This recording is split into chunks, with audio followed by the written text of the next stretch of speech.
Yes, now, and welcome back to episode 124 of the Top Load podcast. We're only about, believe it or not, about 10 days off from London Card Show already again, which is mad. So obviously, our famous London Card Show special will be coming next week, but this week we'll be doing a bit of preparation because no doubt everyone started flicking through their cards, probably getting FOMO for missing out because the Nationals is this week. But GBW. FOMO is definitely going to happen this week when we start seeing all the videos come in from the Nationals. But is it just going to make us so much more excited for London in, 10 days now? Oh, absolutely. Admittedly, I haven't watched too many national videos, which is poor for me, and I will fix that this year. I can't wait. My last card show was, of course, the Yorkshire one, but then London was the weekend before, so it feels like London was the last one, and Yorkshire was a bit more of a special occasion because of the football match. But yeah, cannot wait. Absolutely love a card show. It's been far too long. 3 whole months. That's absolutely flown by the way. How was it 3 months ago? Yeah, since then we've crowned Premier League, Champions League, FA Cup winners, then Euro winners, Copa America winners. By then, the Olympics would have started as well. Wow. Wimbledon's finished, French Open's done. There's been quite a lot. Yeah, been quite a lot. Everything's happened. Yeah, everything has happened. Obviously, we'll talk a lot more in detail. But first, just a quick reminder, a massive thank you for the guys over at Third Down Displays for powering this episode of the Top Loader podcast. If you need any card needs, whether it's sleeves, top loaders, semi-rigid, mags, display cases, whatever it may be, they have it. And especially at the London Card Show, do check out their stand because it is very dangerous because you don't realise you need some of the stuff until you see it. But if you do want anything from their website, use TTP10 for 10% off whatever you need. Find the link in our bio or head over to their Instagram. But now we've got to think of, we are a week and a half away. You've got to do a bit of preparation because it's so hard to go into a show just not prepared at all, especially if it's a vendor perspective, whether you're just there to try and sell a few bits. But from your perspective, obviously, always being set up as a vendor, it must take quite a bit of work behind the scenes, not just pricing up, but actually to realize what to take, what to not take. It's not just a case of, I think some people, you jump in your car, you drive down, and then, hey, presto, it's ready to go. Oh, yeah, just so many different, because you've got to get the different card brackets in terms of pricing and stuff. Like going to a card show with just high-end stuff, I mean, in the UK, it's not usually going to work, maybe at the National. Which is why it's going to be exciting to watch some of that content, to see some, big card sales go down. That's not a shout out to you, Martin, if you're listening. But yeah. So I've always gone in with flick throughs because they seem to be popular every single time. People love flicking through, seeing what cards they can find because you can find some gems in there. I usually anything which isn't over £10, I just chuck in a flick through. So you can get some decent value in there, especially if you're buying them all like Frogley loves to do, bless him. But yeah, and then obviously the more bigger cards, try and price them up as late as I can so it's as up to date as possible with comps. Especially, inevitably, I'll be entering Chrome breaks. So with that only being out, a week and a bit before London, there won't be many comps. So going to have to price that up as late as possible, I reckon, because inevitably if I price it on the day of hitting the card, it would have gone down by £200-300, depending on how big it was, of course. Yeah, it's crazy. So you pricing up the cards, it can be fun. It can be nice surprise if you find a card which is worth more than what you think it is. But that can work the other way as well. And something you think is worth an absolute fortune is worth nothing.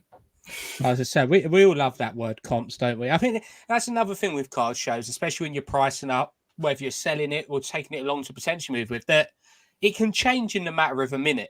Like something could be ending tonight and you see it and it goes for, say, 200 and then one goes next Monday for 400 or vice versa. So it's always one of them that comps are always just a guideline. That's how I always see it. They are a guideline at the end of the day.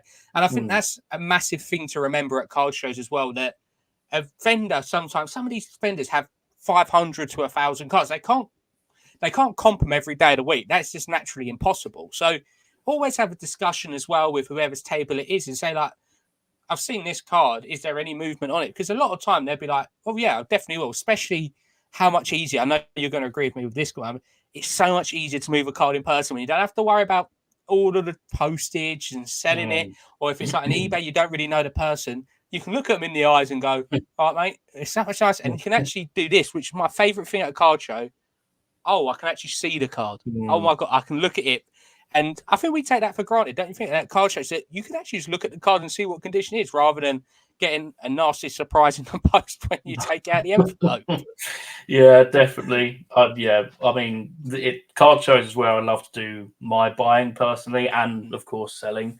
Card shows where I've found the Eze 1 of 1 auto from a couple of, I think that was the February London card show actually. You do find some gems, especially in the flick throughs. I know Football Cards Direct have that absolute, crazy flick through. I was there at Yorkshire for honestly, I think it was about an hour and a half, maybe, just looking through all of their flick throughs because it was endless. And there were so many good cards just not even in their display showcase, which is crazy. But yeah, I agree. Buying the cards in person just hits different. And it brings me on to the cute story. I don't know if you remember from last time, the last London card show. I had a few Toy Story cards on my table, and this sort of, I'd say maybe 50, 60-year-old American man, like quite cute, not in that way. That sounds sus, but you know what I mean. Like an old man. I don't want to call him old because he might actually be younger than what he looked like, but he saw the Toy Story card. It was a Lotso card, and I mean it was only like £2, £3, and he got out his little wallet, got out his little coins, which he's had to go to a little machine to get his coins out. Bless him, and he bought the card, and then he said Lotso's coming home to the States, and I sat there and I thought I'm going to cry because. What a moment that was! What that's what the hobby's all about. Selling, a card. That guy's come all the way from America, and he's found a card he's won. He's going home with a Lotso from Toy Story, and whether it's for his grandkid or his daughter, whatever. How cool is that? That's the joy of being a vendor. I was going to say, I think that's one thing that makes the card shows is the stories that go with it. It's not just even buying, selling; it's getting to know new people, but it's also you can attach a card to moments where you buy. Most of the big cards, and to be fair, most of the cards in general that I've bought at a card show, I remember who I bought it for. You talk to them quite a bit, you get to know them, and then no doubtly they remember you at the next show, and then they go, "Oh look, I've got these Granite Shackers for you this time." You're like, "Great, right?" I'm starting on the back foot like usual, but no, it's such a lovely moment when you're at a card show and you can talk to these vendors because sometimes you might see their card on eBay or wherever it may be, and it's just a username and profile.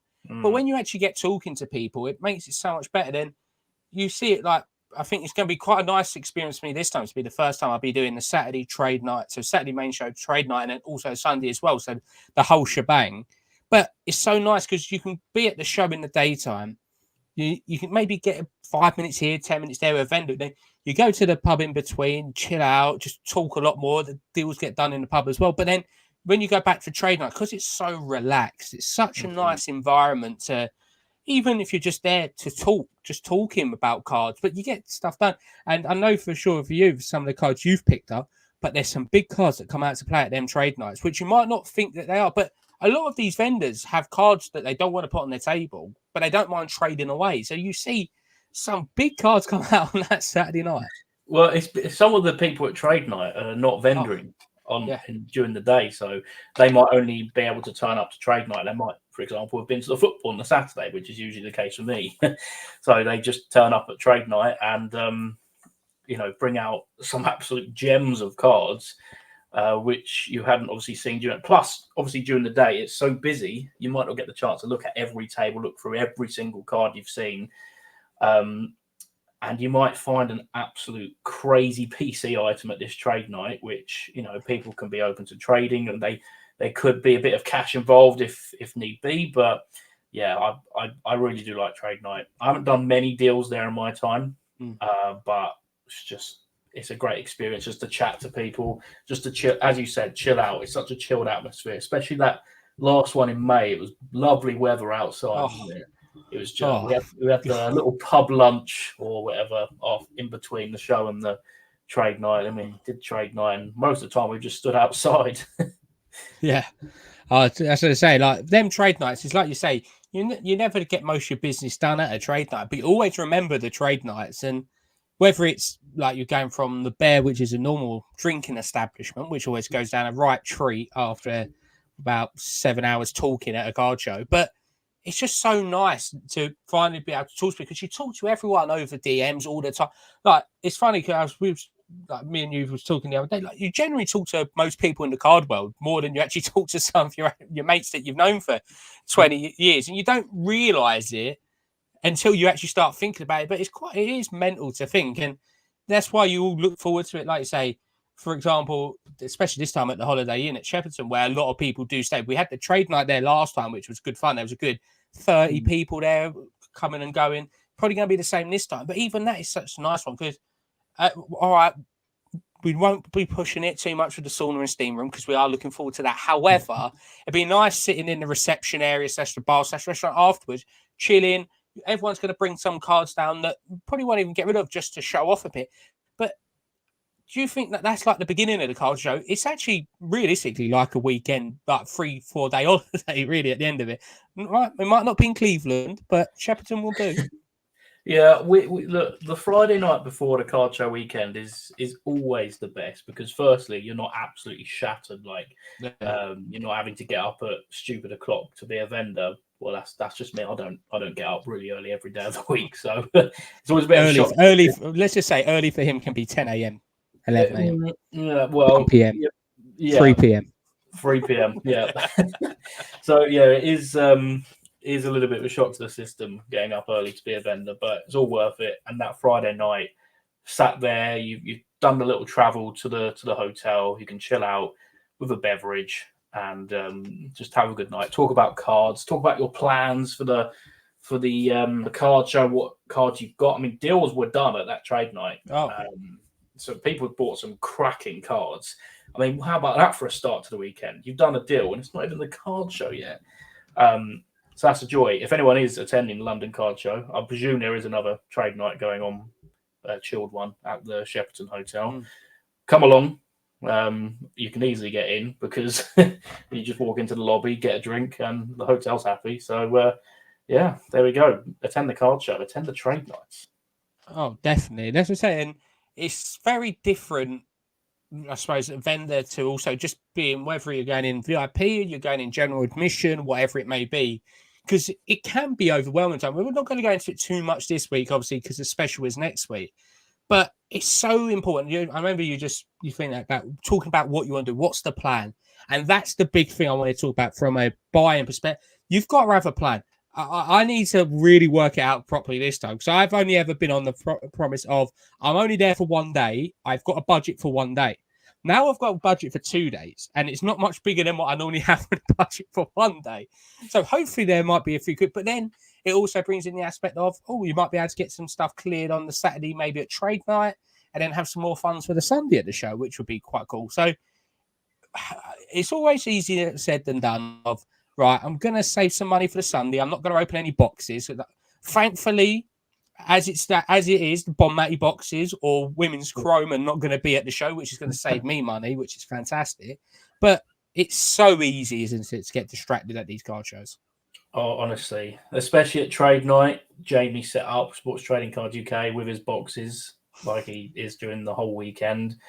It's dangerous. It really is.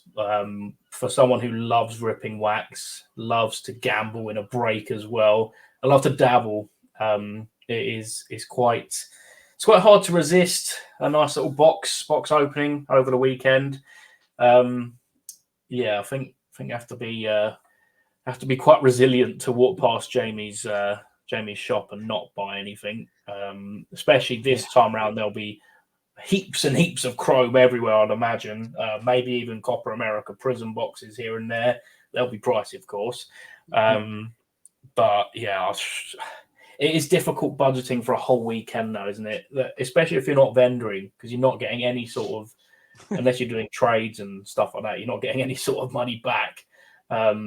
Yeah, I mean, oh God, especially with PSA there as well, you're spending more money to get cards sent off and stuff like that. So yeah, bloody hell, Yeah. it's Yeah, it's like we say. It's we're going to go into this in a lot more detail next week for the special. That special is solely focused around the London Card Show. It'd be about an hour to hour and a half, just talking from everything from vendors to sponsors to general admission, whatever it may be. We'll be talking about that next week. But obviously, we're going to talk about one release that is already out, what we've seen, and one release that's not technically out till Wednesday, but we've already seen it being broken. So we're going to start with Copper America Prizm, which we just provided this. We actually looked at the checklist and it is very, very stacked. Obviously, everyone's chasing Endrick at the moment. This is his first. All right, he's been in Donruss for Prizm. He's had his stickers for Palmeiras. However, Prizm is that one of them flagship releases. He's in it. He's got autos in it. So there's blue shimmer. Autos. God knows what the Endrick green rookies are going to be doing. The color match on that's going to be crazy. The golds. But before we go into what we've seen so far from being broken, just looking at that checklist, it's very impressive. Obviously, it actually, in a way, looking at checklist, I'm actually more impressed with that checklist than I was for the last World Cup Prizm. Yeah, they've definitely, as we spoke about before, they've thought about it, especially with some of the inserts. Like there was was it Joel Linton and Bruno Guimaraes? Yeah. So I mean, 2 Newcastle boys and 1 card, both for Brazil. So it's little things like that. They've actually given time and effort to think about it. And then, I mean, when you look at the chase cards, goodness gracious, you hit a colour wheel, you're happy. You hit a national landmarks, you're happy. There's no bad name on those lists. You're looking at the likes of Pele, Maradona, Vinicius Junior. I mean, Ronaldinho even has autos in the set, albeit redemption. The R9's got autos. It's just, and obviously Messi. Right, just forgot about Messi there. It's bonkers. It's an absolutely bonkers checklist, and I mean, I'm watching breaks now. I'm looking at it, and I'm thinking, wow, why couldn't they put this much effort into the Premier League one and the World Cup one? Like it's simple things like that. Why do they? I know I get it, shorter print run and all that stuff, but it's such a shame. Yeah, like I say, going on to the actual design of the cards, I think that even if we just look at the base design for the complete base Prizm card, not even insert, it is generally a very good looking card. Whereas the Premier League, I always feel like we're left wanting a bit by the actual design of it, especially in the last couple of years. They've actually, I think they've really done well. The actual image choices, how they've put a lot of them are all action shots, but it's not just like crappy action shots. It's quite nice ones where the black background's nice and a bit blurred in, but you can still see it. It gives me like a Topps Now Panini Instant vibe to the actual cards of capturing the moment, but it's a very nice design. And like I said, because it's especially a standalone one, it's not followed the trend of what the base normally looks like within NFL, NBA, Premier League Prizm or anything like that. Because it's so unique, I think that's what makes it that bit better as well. It's going to be one of those releases people will look back on, and once it's all sold out and just not available, thinking, why did I not buy a box? I mean, as you said, the Endrick rookies in there, Endrick rookie Prizm autos, bonkers. Just that's crazy. So I'd expect to see these boxes absolutely fly up in price, which I mean they already have technically. When they start to sell out everywhere around the world. I mean, Copper America's obviously done now, but I mean, it helps that everyone's licensed, of course, which is not going to be the case when it comes to Euro Chrome, which is an interesting one considering no one knows when that's going to be released, and that's the tournament's long gone now. Yeah, I mean, it's a crazy product. As I say, that's going to fly up in price. Some of the cards on that checklist, I mean, I love it. I love it, but we do need to talk about the quality control on it. Yeah. So for context, just prior to watch this, our good friend Lucas DFF was breaking. He was doing some first off the line. So we expect, all right, when we said this looks absolutely fantastic, and then he opens one pack, and all right, you do get natural curvature of cards, normally a bit older, but it's not known in Prizm to have a slight bend to the cards. But when we're talking about bends, if you put 2 of them back to back, you think you're going to the McDonald's arches. That's how bad they were. So that's not even the first issue. The corners were bent up as well. Mm-hmm. And before we talk about the next issue we found, but it was so curved that he wasn't even sure about getting into a top loader because he didn't want to damage the card. So I don't know how they've made the cards because I've seen it's very sporadic with Premier League Prizm where it might be a few of them slightly bent. When I mean slightly bent, ever so slightly. But have you ever seen anything like that? I've seen it in old sets where over time the gloss and the chrome is deteriorated. But for a brand new set, that was a bit alarming. That lucky enough there weren't a massive card there because you'd feel sick to your stomach if there was a massive card in there. Oh yeah, I think one of the hits he got, which was curved, was Ethan Pinnock, which is great because, of course, he's a Brentford player. So there's no loss there. That's probably what should happen to a card like that. But the rest of the whole pack was, as you say, it was like I don't know what, how has it even done that? And on the surface on the card as well was absolutely battered. I think Lucas described it as fish scales, something like that. I mean. That's poor for a product, and he didn't get an auto in that box as well. So he was missing an auto. The cards were curved. It was a mess. And then feel free to talk about the last problem. Yeah, so I'm still trying to work out in my brain how this was possible, but it was just covered in dust, and it didn't look like your typical dust that you find on your shelf where you haven't cleaned for a while.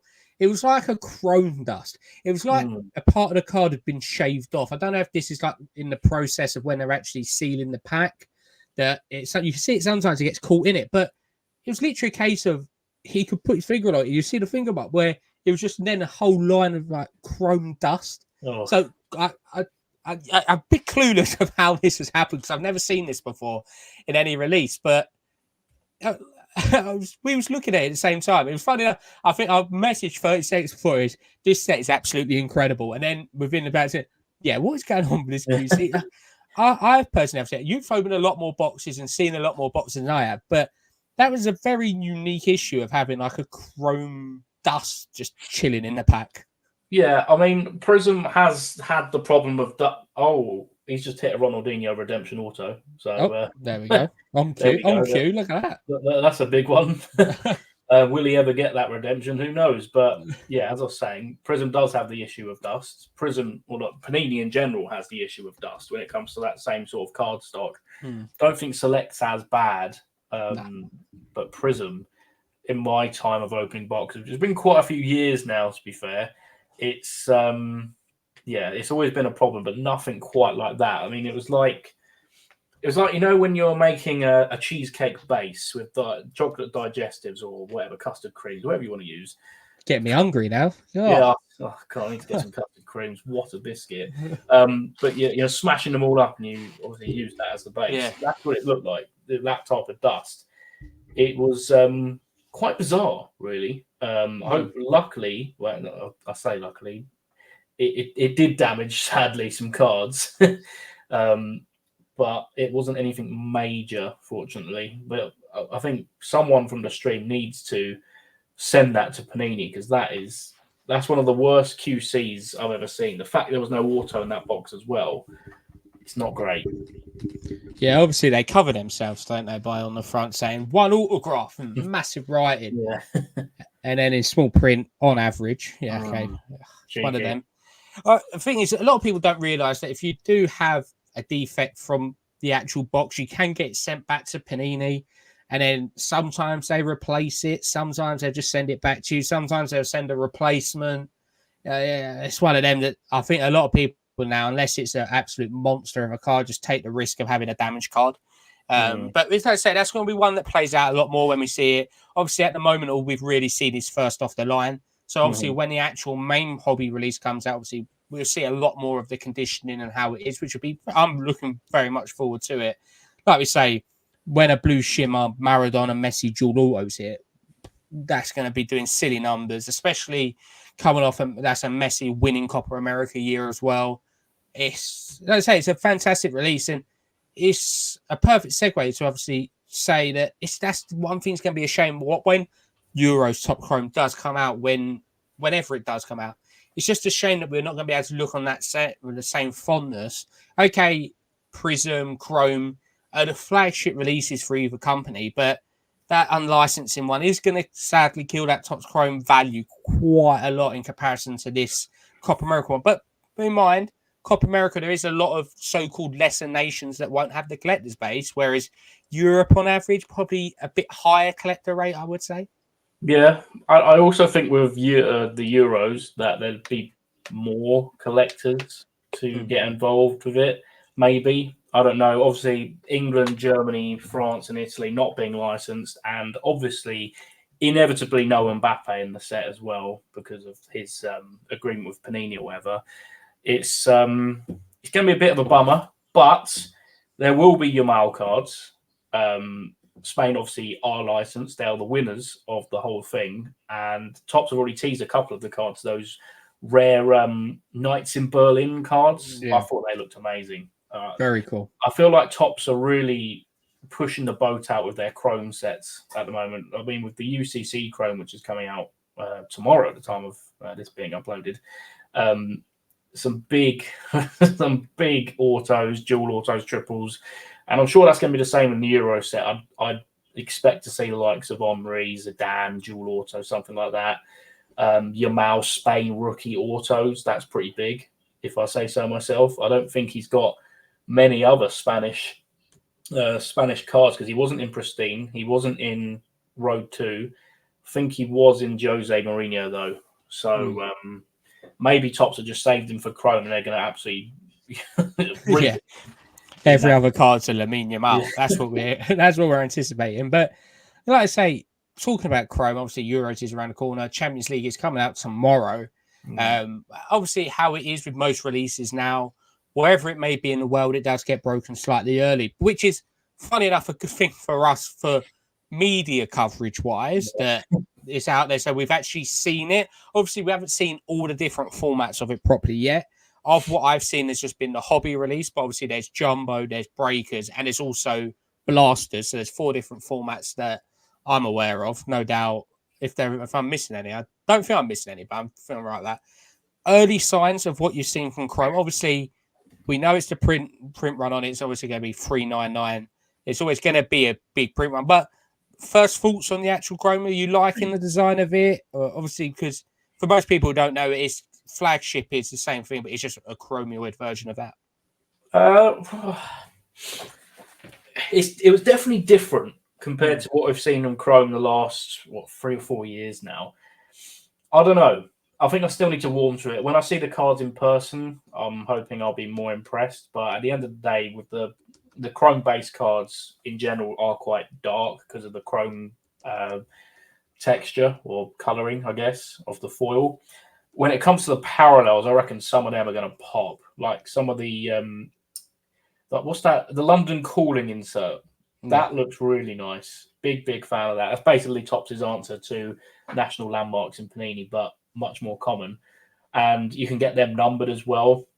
I think that's what Topps do really well. Some of the parallels you can get. You can build some crazy rainbows with these sets. I mean, out of 399s is a little bit.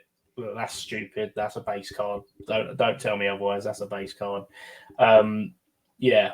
In terms of the design, though, with the base cards, I think it still needs to warm on me. The dual autos, though, and all the other. What's that Ibrahimovic card? I can't remember what it is. That auto Ibrahimovic. I think it's the now starring one. Oh, it's one of them is absolutely incredible. Black laser. I've seen. Yeah, I was going to say. I've seen the red parallel of that. Yeah, and it just yeah, it's exclusive to the jumbo box because obviously there's 3 autos inside those boxes. It's absolutely crazy. So yeah, I mean that Ibrahimovic card, that's a chase. That's some chase.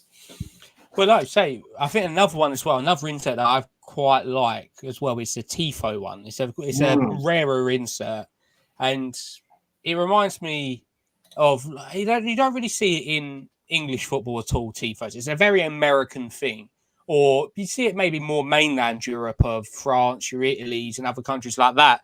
Massive banner of the player, and that's how they've actually designed it. It looks generally sensational, I think, and for it to be a rarer insert, probably won't do the money that it probably should be doing because it's an insert. but the Tifos could be one of my favourite cards in that design. And like we said, if anyone hasn't seen it, if you head over to the Topps UK page, scroll back a few days, they showed you the 1-of-1 Super Fracture dual autos that you're chasing. Oh. And oh my God, I was like, after the first couple, I was like, yeah, that's good. And then it was 3, 4, 5. And wow, they are very, like I say, these chases are going to be the triple autos, the dual autos, like I say, the aluminium mail, chrome. There's a lot of chase cards. And obviously, people that it's going to naturally go hand in hand with people then saying how much of the cards have been made, how many of the product is out there, which is a fair question.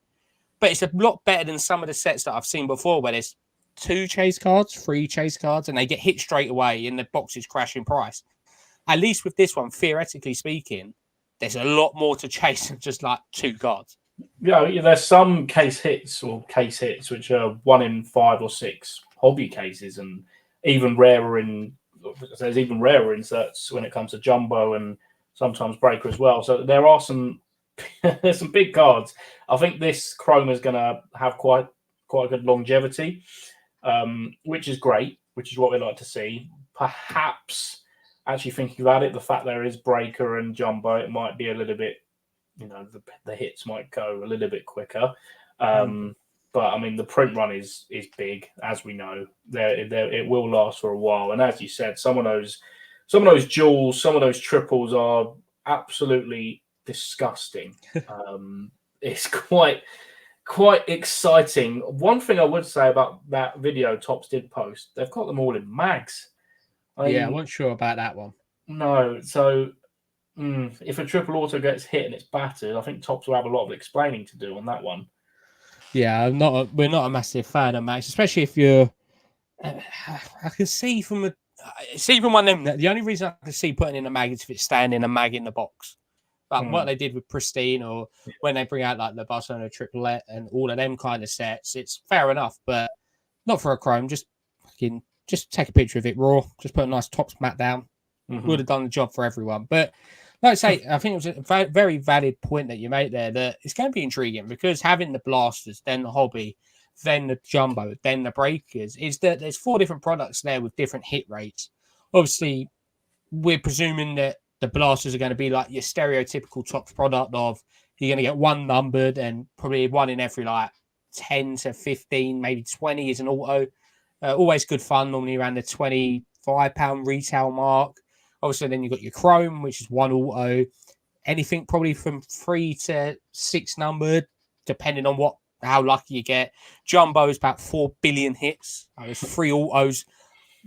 I'm guessing 12 numbered, probably on the law of averages with the autos.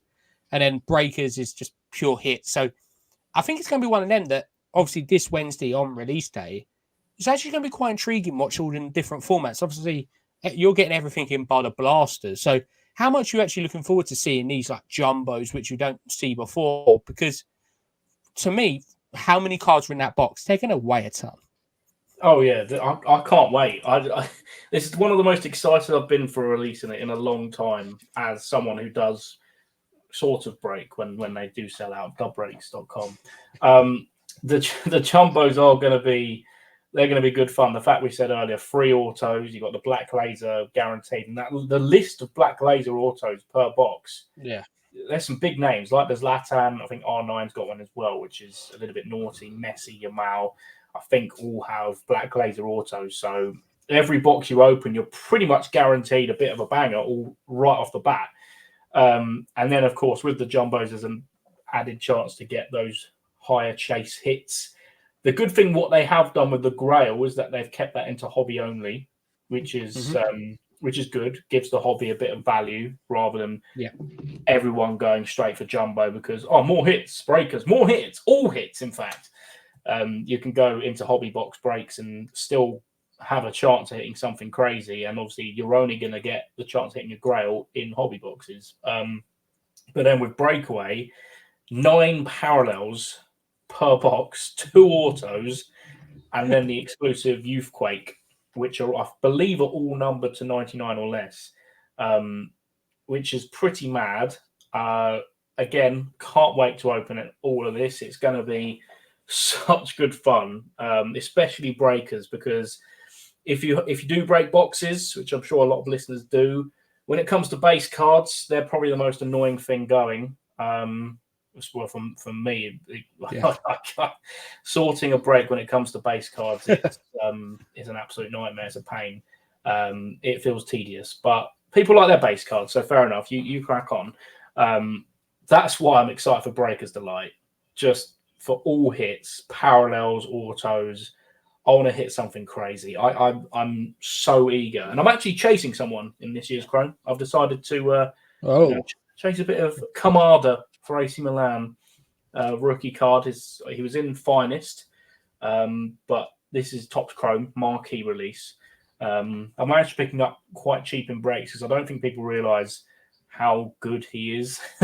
So I'm looking to hopefully hit a few numbered Kamadas to send off for grading and invest in. Last year was Julian Alvarez, but this year it's Kamada, and hopefully, well, now that I've said that, his price is going to go right through the roof in breaks. So thanks, guys. But yeah, I can't wait. Yeah, like I say, I was going to say, I don't particularly dabble in men's cards much at all anymore, especially breaks a bit. But no doubt at some point I'm going to be suckered into trying to get a nice Kai Havertz from Arsenal, especially being Champions League Chrome, which is rather nice, rather than the little Europa League logo in the top corner for a change. And then obviously the London calling Saka, even if it's just a base one, I've got to pick up one of them. I think it's just the only thing for me is there's one thing that I'm very baffled on with Chrome.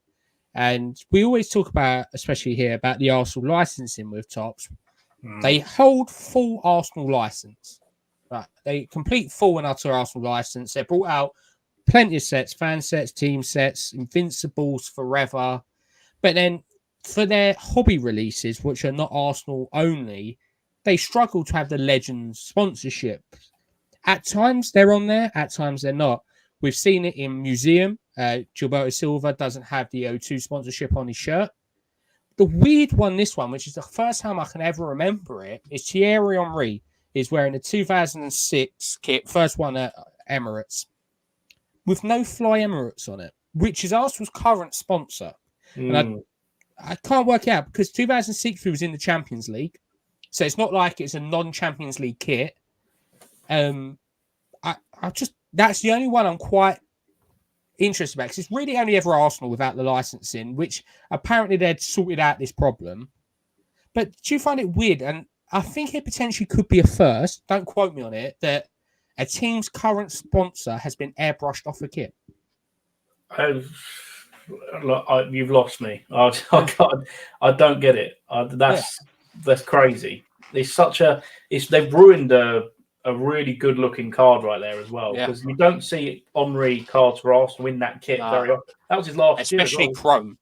Yeah, especially Chrome as well, Henry. Very rare. Yeah. So they've messed up there. I don't know. It just doesn't make sense because, as you say, it's the current sponsor. What's the difference? Honestly, sometimes it just baffles me the decisions trading card companies go for. But like we say, it's going to be an interesting one. Look forward to it. It's funny enough. The only reason that jogged my memory is because I've literally got an Arsenal card here with the old JVC logo on it from the team set, which is out predecessed Emirates so far. But like I say, I think it's a very interesting time. Obviously, Copa America and Chrome, 2 big releases. Chrome's going to be a very exciting one. Come Wednesday, if anyone ventures onto whatever breaking platform you want to watch, Twitch, whatnot, YouTube, wherever you may be, there'll be a lot of people breaking Chrome. And it's always good fun when a lot of people break it. All the different formats, different mixers, pick your player, pick your team, randoms, whatever it may be. Obviously, people have their players to chase. No doubt Lamine Yamal cards are going to be going absolutely crazy. Fair enough, because he's an unbelievably good player. But that's just to tie it all in with our original point. It's going to be fun because a lot of these cards are going to end up at London. Exactly. Yeah, that's the joy about it. It's a brand new release. It's a marquee release as well. So, I mean, vendors like Sports Trading Cards UK and whoever else is there bringing boxes for sale, they're going to have a field day. I'll tell you what. They're going to be selling by the case, I reckon, at London Card Show. Especially if they've got the jumbo boxes. I don't know if they'll have breaker boxes, I think, because they're not breakers. Well, they are, actually, and whatnot. Anyway, what I'm saying is these boxes are they're gonna fly, Yeah. and we're gonna see some cracking hits on people's tables. It's gonna be good fun, and I reckon I'm calling it now. I think there's gonna be a mad hit from Chrome at London Card Show. Could even be on stage if Tops are doing something on stage, opening a box potentially. Like last time, I got a hidden gems from from a box of flagship. So I remember that. Erdegula? yeah, exactly. What a player as well. What a memory that is. Yeah, I know. It was like I was there filming it. Well, yeah, let me tell you. Yeah, gosh. Yeah, Chrome, as we said, some of the cards on that checklist. I'm hoping there's some Copper America cards there as well to have a look at, just to feel the quality of them. I'd imagine they'd have shipped to the UK by then, the actual hobby sets. Yeah, you imagine so. So, yeah, it's going to be exciting. Yeah, so say, funny enough, you're chasing Kamada, obviously, from AC Milan, and I'm having the Paraguay #2 goalkeeper in Copa America. Love it. Obviously, people are going to be like, why the hell are you collecting? Does he play for Arsenal? No. Plays for New York Red Bulls, though. And that is, I was like, I want one card to chase in that set, and I'm just hoping that's going to be one of the cheaper players in the set, the Paraguay #2 goalkeeper. So that's the one I'm keeping my eyes out on. And hopefully Paraguay is not too expensive and breaks. Or that could be one of them you see at a London Card Show, a low print one of that someone's like, who the hell is this random goalkeeper? Oh, wait, he didn't even play in the tournament. If you see that, hit me up because I'm buying his cards. But like I say, it's great fun. I was going to say pickups this week. Only, to be fair, feel like there was a pickup that I'm trying to remember. Oh, yeah. Mine's all basketball at the moment because I famously did actually go to the US Showcase game at the O2, which was just incredible. But it's one of them that I think the 3-4 weeks building up to a card show, everyone quietens down a bit unless it's stock to take to the show to sell. I think it's going to be the same case for you as my answer is not many pickups, but hopefully 2 weeks' time on the London Card Show review, that's when we're going to be sitting there with a nice wad of cards. That's what we're hoping for. I hope so. Hopefully there's a wad of cash as well from stuff I've sold to make up for it. To be fair, I have had a PSA return come back from Subcenter. So thank you as always. Charlie Austin, gold, PSA 9. 2 of them were actually in a cabinet back there. It's the ladies, Chloe Kelly and Shannon O'Brien. Both PSA 10s for WSL stickers is pretty impressive. Not even just WSL stickers in general. Stickers in general to get a 10. I mean, this one's got a 9 as making his debut. Speaking of which, I've got his rookie ticket, England debut back there as well. So that's quite cool. Another Eze, that's a 10. Yeah, to 92. Pretty cool. Underrated parallel, that one. Yeah, very good. And I've got the Tim one as well. That's got a 9, but still PC. This has got another 10. That's his England, his licensed rookie England sticker. And then we've got the favourite one, I think, from the Euros. Topps Euro set. That's another Gem Mint 10 as the fact 4 Gem Mint 10 stickers. I know. Especially the top stickers, because they were quite flimsy stickers. Yeah.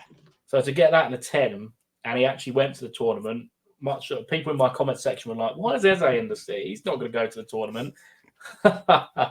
Well, here he is. And he was very good when he came on at the Euros as well. So, just slabs this week and a couple of tickets. But I'm sure in 2 weeks' time, it's going to be a pretty big pickup haul for both of us.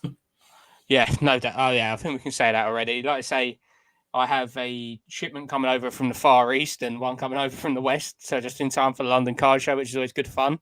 Famously, originally was planning to be here today between 2 and 6 o'clock. It left Shanghai yesterday and now it's in Kentucky. So I didn't know if the box got hungry en route or something, but it's decided to go to America rather than coming to London. So hopefully that'll be here in the next few days. But UPS is UPS. Personally, it's not a sponsorship deal for DHL or FedEx, but I do prefer them ones when it comes to international shipments. But like I say, there's quite a few nice cards in there, which obviously counting down to, I know you've got a nice auto in there from the Barcelona Year of the Dragon set. I've got a load of cards in there, especially some nice basketball. Hopefully, But I was saying that I won't even show them off next week on London Card Show.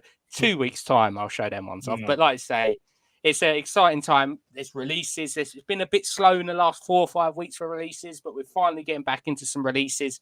There's some releases we don't even know the dates of yet. Eurochrome is one. Chronicles is another one. Impeccable is on the it's literally on the cards very soon. You've got Immaculate as well. There's a load of sets coming out very soon, which we are looking forward to. Then will they do Euro Sapphire, Women's Chrome, the Bon Mati created set? Oh. That's going to be an expensive one. So it's an interesting time. Obviously, we're building into a new season, so the hype is building for that as well. But like we say, Jack, it's a good fun time, and now building into that London Card Show. But most importantly, London Card Show special next week, which is going to be an absolute blast to film, and no doubt you're looking forward to it because it's just more chance to look forward to a card show, and it'll be the week of it, which makes it even better that we don't have to say next week. I know. I can't wait. As I said earlier in the episode, I can't wait to be at the card show on that Friday night. Yeah. Knowing that you've got a weekend of selling cards, a lot of talking, which is part and parcel of a card show, I guess. It's going to be good fun seeing all the chaps.